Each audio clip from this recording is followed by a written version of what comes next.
Before dinosaurs ever thundered across the earth, before mammals even dreamed of evolving, there was another age. A quieter, wetter, and far more alien world. A time when amphibians ruled both land and water. Imagine stepping into the late Paleozoic era, some 300 million years ago. The continents aren't yet as we know them. Much of the land lies low and swampy, threaded with dark rivers and forests so dense with ferns, club mosses, and horsetails that sunlight barely touches the ground. The air is humid and heavy, rich with oxygen, almost 35% compared to our 21% today. The result? Life grows gigantic. Dragonflies with wingspans wider than a crow drift above, and centipedes longer than a man's leg crawl beneath the tangled undergrowth. This is the Carboniferous period, the coal-bearing age, named for the vast swamps that would one day turn into the coal seams we mine today. But to the creatures who lived then, it was a paradise of green gloom. And here, in these primeval wetlands, amphibians were kings. Their reign began with one of the most dramatic transitions in Earth's history, the moment when fish crawled onto land. To understand how amphibians came to rule, we need to go back even further, to a world still dominated by oceans. Around 370 million years ago, in the late Devonian, some lobe-finned fish began experimenting with shallow water. They had fleshy fins supported by bones, much like the humerus, radius, and ulna in our own arms. Fossils like Tiktaalik rosae, discovered in Arctic Canada, reveal a creature that was half fish, half early land animal. It had gills and scales, but also primitive lungs and robust fins capable of pushing its body through muddy shallows. Its flat head and upward-facing eyes suggest it lurked near the surface, perhaps snapping at insects that fell into the water. Over millions of years, these transitional species, Acanthostega and Ichthyostega among them, would evolve true limbs and lungs. They were still bound to the water to breed, but their bones, joints, and muscles allowed them to venture onto land for the first time. This was the birth of the amphibians, creatures that straddled two worlds. This leap from sea to shore wasn't easy. Gravity hit harder on land, drying air demanded new breathing systems, and reproduction still depended on water. But evolution, as always, favored experimentation.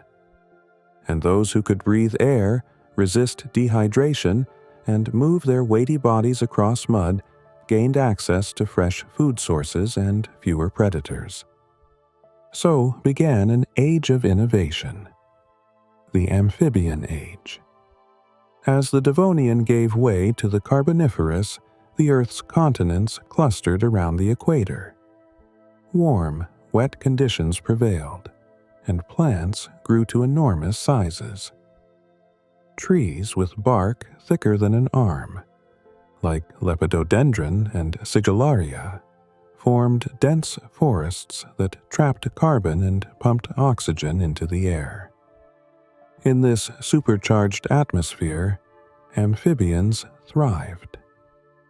Fossils show a vast range of body shapes and lifestyles, from sleek, crocodile-like hunters to squat, salamander-like burrowers. Many species reached lengths of over 2 meters, rivaling or surpassing modern crocodiles in size. One of the best-known giants was Archaeops, a carnivorous amphibian from the early Permian period, roughly 295 million years ago. Imagine a creature nearly 3 meters long, with a broad, flat skull lined with sharp, conical teeth. Its body was low and heavy, its limbs sturdy, built for both swimming and trudging through mud. This was Ariops megacephalus, literally big-headed, drawn-out face. Its fossils, found primarily in Texas and New Mexico, show a powerful predator that likely lurked near the edges of swamps and rivers, waiting for prey to approach. When it struck, it did so with speed and force, snapping up fish, smaller amphibians, and perhaps even young reptiles. Ariops is often compared to modern crocodiles, but its skin was smooth and porous, not armored with scales. Like all amphibians, it still relied on moist environments to prevent dehydration and lay its jelly-like eggs. Yet within those limits, Ariops ruled. Nearby, in the same ecosystems, lived smaller amphibians with bizarre designs. Diplocaulus, for instance, was about a meter long but instantly recognizable for its boomerang-shaped skull. This unusual head may have helped it steer through water or confuse predators. Based on hydrodynamic modeling, some paleontologists think it could have functioned like a hydrofoil, lifting its body as it swam. Others suggest it simply made the animal harder to swallow, a defensive advantage in a world full of giant fish and other amphibians. These were not primitive, clumsy creatures. They were specialized, adaptive, and ecologically dominant. If Ariops was the crocodile of the swamps, Prionosuchus plumeri was the crocodile of the rivers, but far, far larger. Fossils discovered in Brazil's Pedra do Fogo Formation suggest a creature that may have reached 9 meters in length, making it the largest amphibian ever known. Though some scientists debate whether the fossils represent multiple individuals or even multiple species. Prionosuchus likely resembled a modern gharial, a long-snouted predator perfectly adapted to catching fish. It lived during the early Permian, around 270 million years ago, when South America was part of the supercontinent Gondwana. Its environment was a network of tropical wetlands teeming with aquatic life. Based on what we know of its anatomy, elongated jaws filled with sharp teeth, a streamlined body, and limbs suited for paddling, it likely ambushed prey near the water's surface. Some interpretations suggest it spent most of its life in water, coming onto land only rarely. This could imply that Prionosuchus occupied an ecological niche very similar to crocodiles today, millions of years before reptiles evolved that lifestyle. But even the greatest of amphibians could not escape the changes coming to their world. When we imagine the reign of amphibians, it's easy to focus on the creatures themselves, their jaws, their muscles, their slow rise from the shallows. But their kingdom was not built by them alone. It was sustained by the green world around them, a forest older than memory, a living machine that changed the very air they breathed. The swamps of the late Carboniferous were dominated by trees unlike any that stand today. Towering lycopsids like Lepidodendron and Sigillaria grew more than 30 meters high, with trunks covered in diamond-patterned bark and crowns of narrow, spiky leaves. Ferns the size of modern trees filled the understory, while vast mats of moss and horsetails thickened every damp surface. It was a world of perpetual shadow and moisture, where decay was slow and the air smelled of wet earth. The plants of this age did something extraordinary. Through photosynthesis, they drew carbon dioxide from the air and released immense quantities of oxygen, gradually raising the planet's atmospheric oxygen to levels far higher than today. In such an environment, Animals could grow larger than ever before. Every breath of the giant amphibians was made possible by the silent labor of those ancient trees. And the relationship went both ways. Amphibians, living in and around the water, fed on the insects that thrived among the plants. They helped regulate populations, carrying nutrients between swamp and stream. Even their deaths nourished the soil. The carbon in their bodies, buried in stagnant mud, became part of the coal seams that still lie beneath our feet. If we listen closely, we can almost hear it, the slow heartbeat of a living world that existed long before flowers or grass. A world powered by stillness, humidity, and time. Every breath you take tonight carries a trace of that oxygen, a whisper of the forests that built the foundation of animal life on land. In that sense, we all still owe something to the green architects that made the amphibian age possible.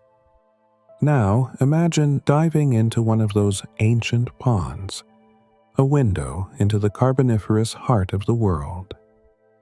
The water is warm and tea-colored, rich with tannins from the plants above. Shafts of filtered light pierce through floating ferns, scattering across the silt below. The silence is deceiving. Everywhere, life stirs.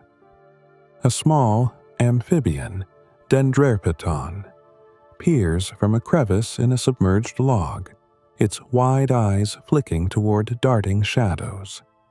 Nearby, clusters of jelly-like eggs cling to the stems of water plants, pulsing gently as the embryos inside twist and grow. Tiny insect larvae writhe through the murk, feeding on detritus. Above, a giant dragonfly dips low to touch the surface, laying eggs that will soon hatch into aquatic predators of their own. Beneath the roots, worms and crustaceans sift through the mud, creating tunnels that oxygenate the water. A larger shape glides past, perhaps a juvenile Ariops, its limbs moving in slow, deliberate rhythm. Its skin glistens like polished stone, patterned in shades of gray and brown that match the soft floor of the swamp. It pauses, tilting its head upward, nostrils breaking the surface for a quick breath before sinking again into the shadows. If we could slow time and listen, the sounds of that world would be mesmerizing. The steady pulse of rain hitting leaves above, the distant rumble of thunder, the rhythmic croak of amphibian calls resonating across the marsh. Each sound layered upon the next, forming the ancient symphony of Earth's first terrestrial ecosystems. This submerged perspective reminds us that amphibians were never just transitional creatures. They were entire ecosystems in motion, carrying energy from water to land and back again. Based on the preserved sediments and microfossils we find today, we can assume that these ponds acted as natural laboratories for evolution, testing new forms, new lungs, and new ways of living. The amphibians were its most ambitious experiment. And even now, when we watch a frog rise silently through pond water, its skin rippling as air catches beneath it, we are watching a reflection of that ancient dance, a movement practiced for more than 300 million years. For all their size and power, what truly set the early amphibians apart was not muscle or bone, but perception. Living between two realms meant adapting to two very different worlds of light and sound. In the murky swamps of the Carboniferous, vision was limited, muffled by water and shadow. Amphibians evolved wide, upward-facing eyes, a design still seen in frogs and salamanders today. These eyes could watch both the surface and the depths, capturing faint ripples of movement above while scanning for danger below. Their skulls flattened, bringing the eyes to the top of the head, an architecture that hinted at ambush. But it was in the realm of hearing that amphibians made one of their most subtle evolutionary leaps. Underwater, sound travels differently, as pressure, not vibration. To sense it, early amphibians relied on their entire bodies. Their bones and skin could pick up low-frequency waves through the ground and water.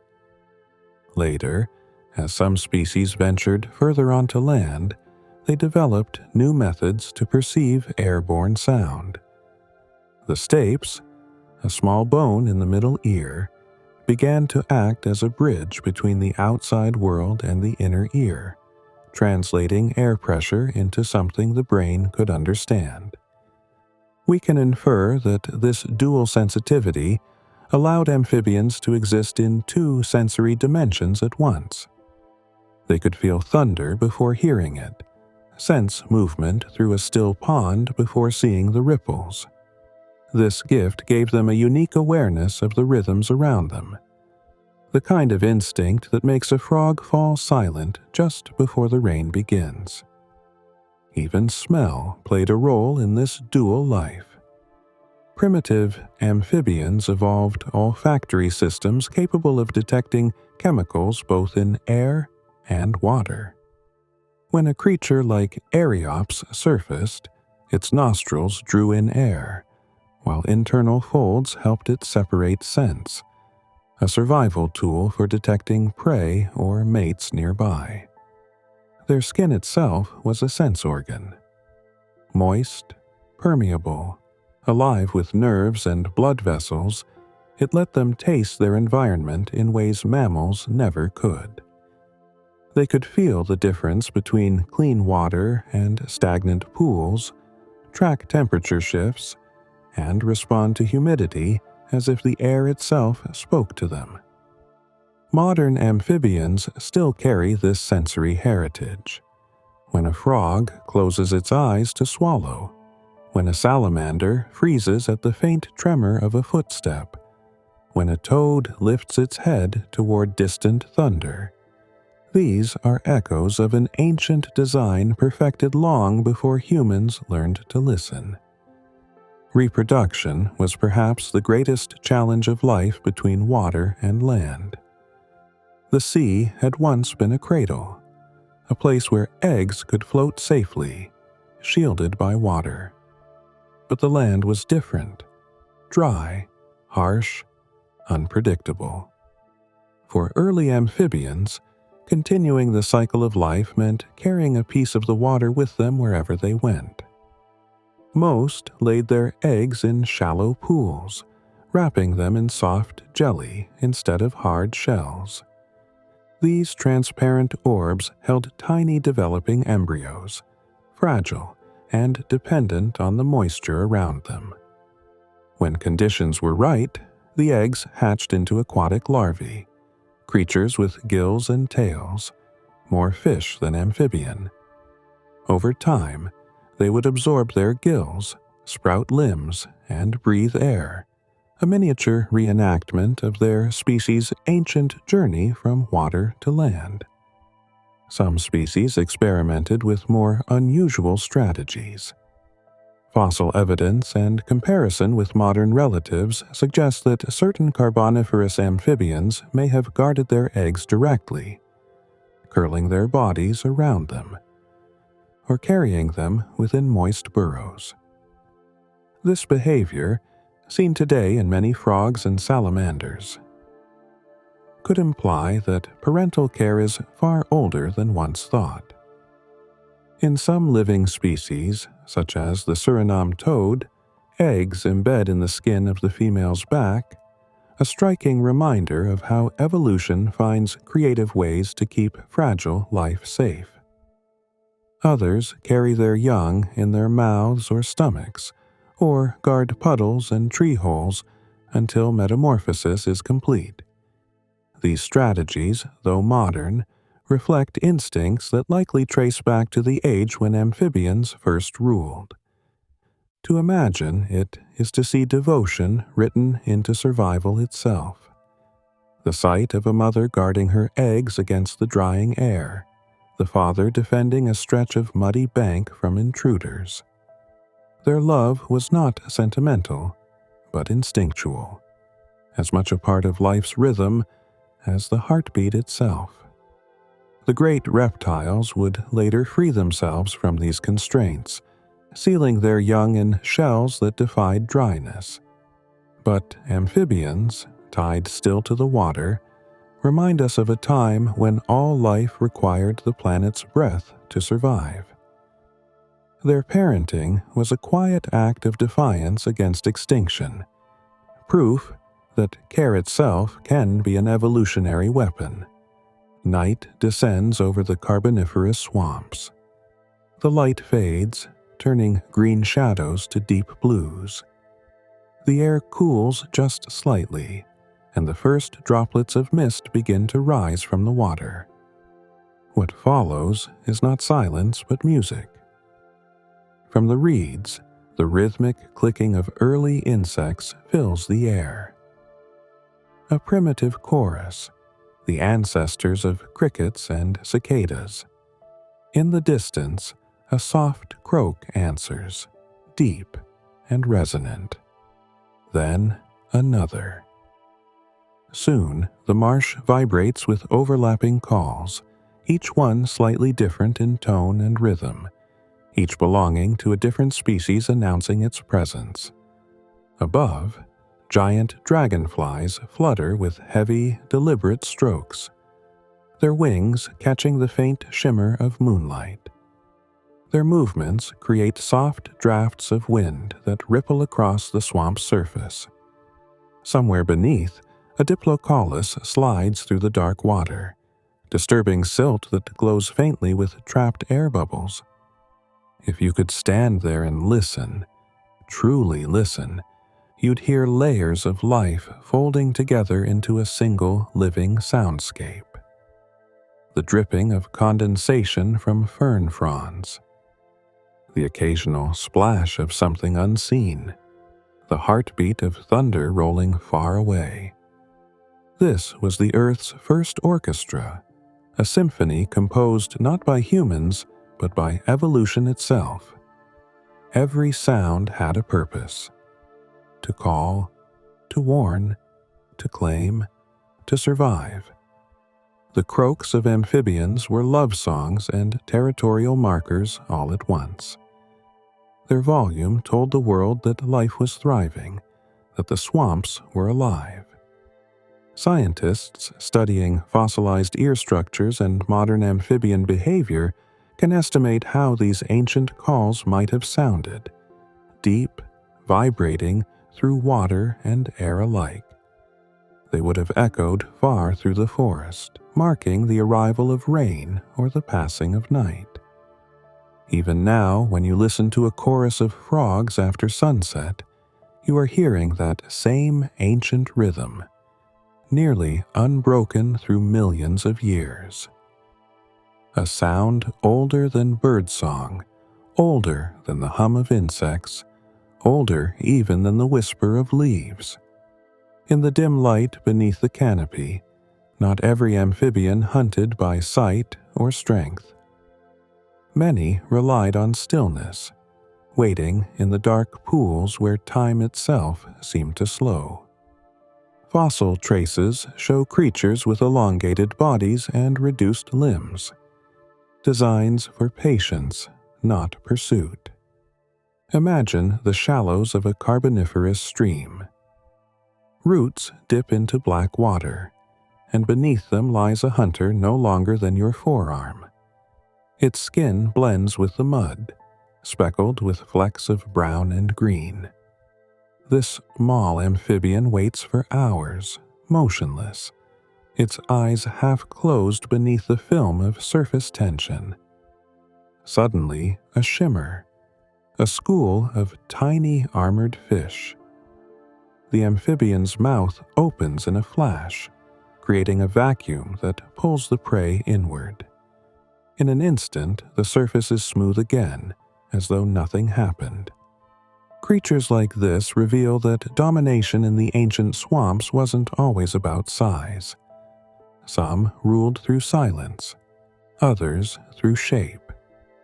There were amphibians built like eels that glided through leaf litter, and burrowers that lived entirely underground, emerging only at night.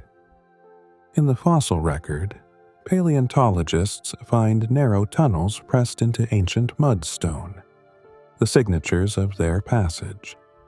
Based on these burrows, we can assume that early amphibians had begun to claim every layer of the ecosystem, from canopy pools to hidden soils. They were no longer just visitors on land, but permanent residents, shaping insect populations and recycling nutrients through their constant movement. Predators like Ariops may have ruled the rivers, but it was these smaller, unseen species that defined the balance of the Carboniferous world. Without them, the intricate food webs that supported giants would have collapsed. It's easy to imagine the forest floor alive with quiet motion, the soft rustle of a body sliding beneath moss, the gentle ripple of mud as a narrow head rises from the dark. In those moments, the line between land and water blurs completely, and the amphibians become part of the swamp itself, eyes, skin, and heartbeat woven into its rhythm. These humble creatures, forgotten by time, remind us that even in eras of giants, it is the unseen lives that hold worlds together. Water remembers. Every ripple carries the echo of what came before. The storms, the footsteps, the lives that touched its surface and were gone. For amphibians, water was more than habitat. It was memory itself, the thread connecting each generation to the last. In the fossilized riverbeds of the ancient world, scientists find thin layers of silt patterned like waves frozen in time. Within them lie impressions of footprints, the tracks of early tetrapods as they moved from one pool to another. Some prints are large and confident, others small and tentative, like a child's first steps.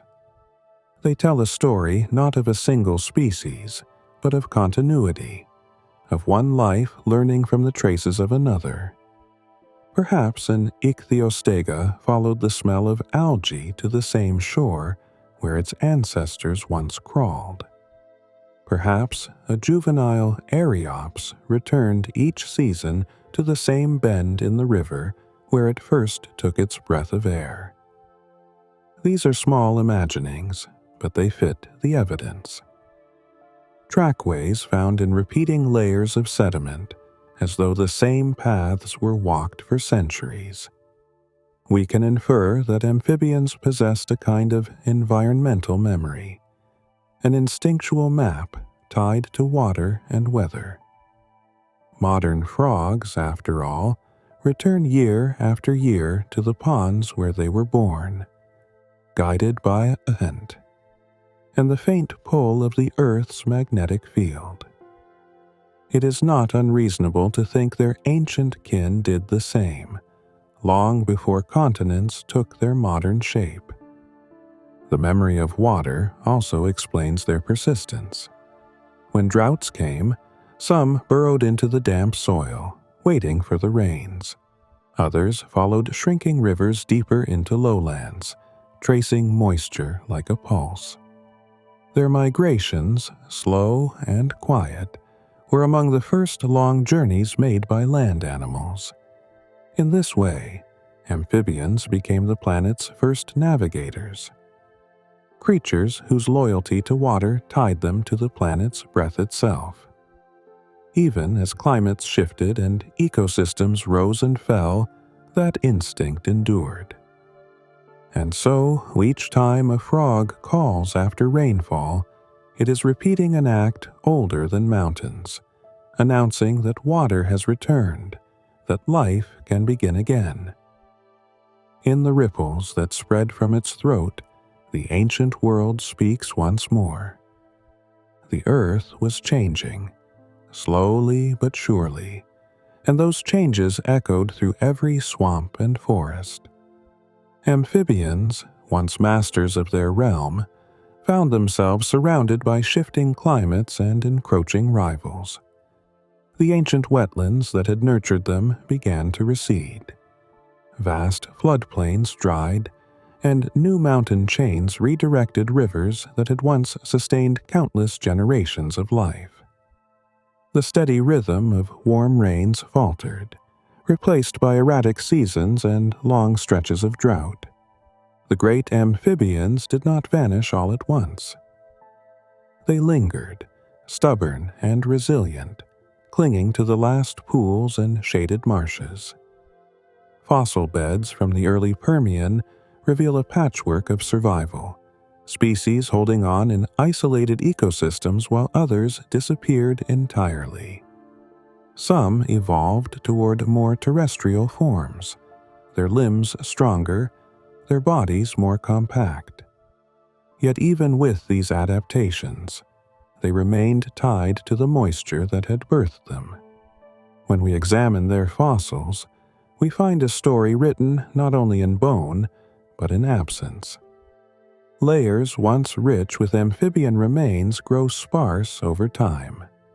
The reason is clear. Evolution had given rise to creatures better suited to the changing earth. Early reptiles began to multiply, thriving in places amphibians could no longer endure. These new animals, creatures with scaly skin and eggs sealed in protective shells, were no longer bound to the swamp. They could journey across dry plains, hunt under the open sun, and sleep in burrows far from water. The age of amphibians was fading, and a new lineage was taking root. But it is worth imagining those final centuries before the end. Picture a river winding through a shrinking forest, its banks crowded with strange, half-forgotten beings.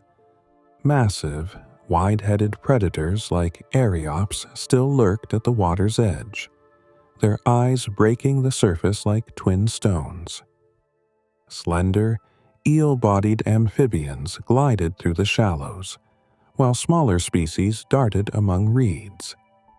The air was heavy, the light filtered through ancient trees, and the world held its breath on the edge of transformation. In those moments, there must have been little sense of decline.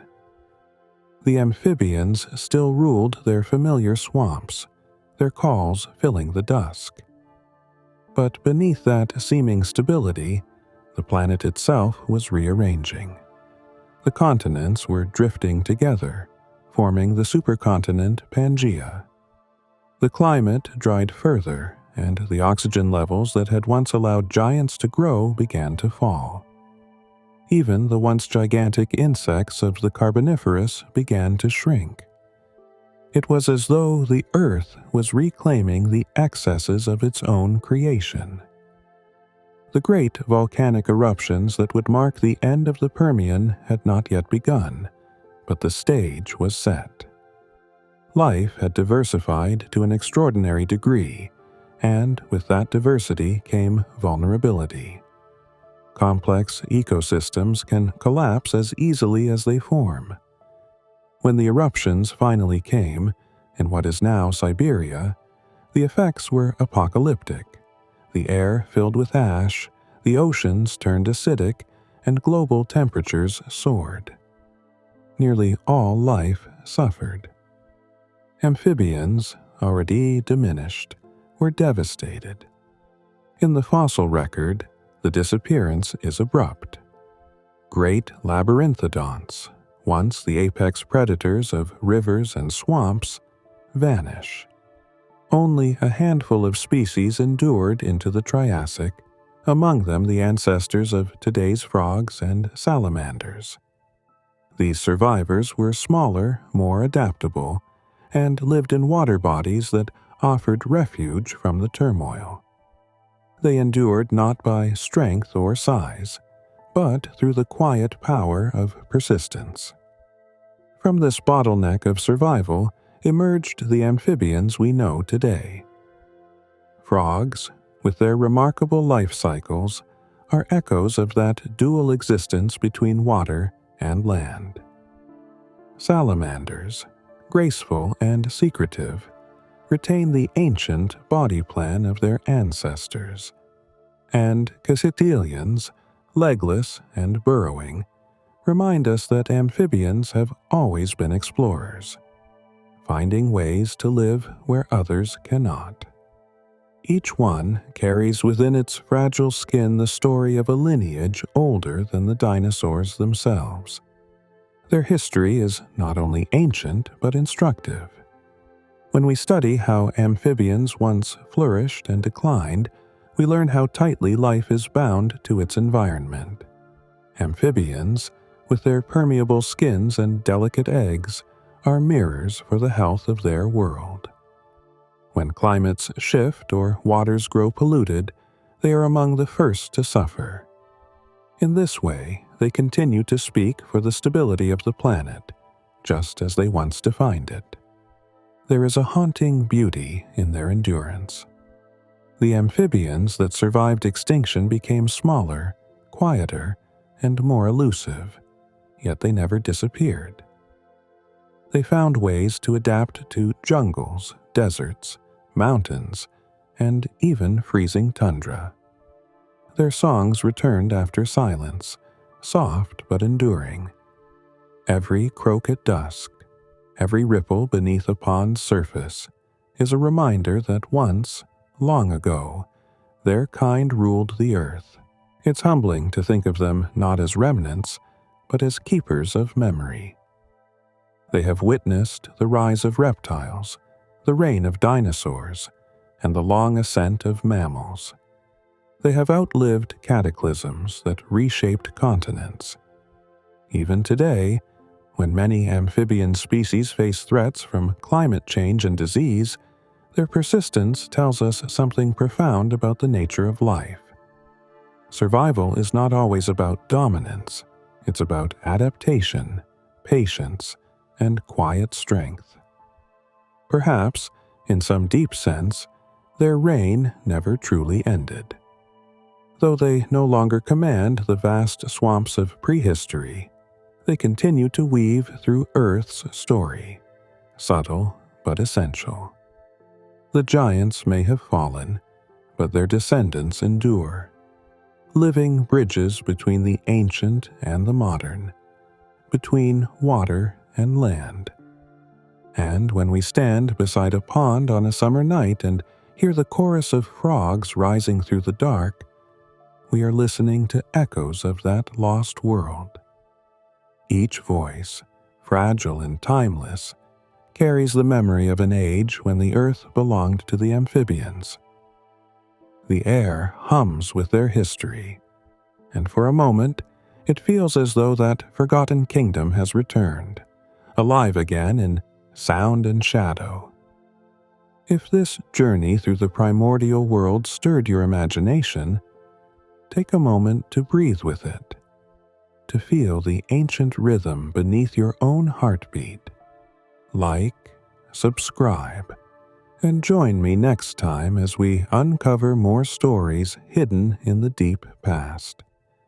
Stories of creatures that shaped our planet long before we arrived, and whose legacy still whispers beneath every ripple of water and breath of wind.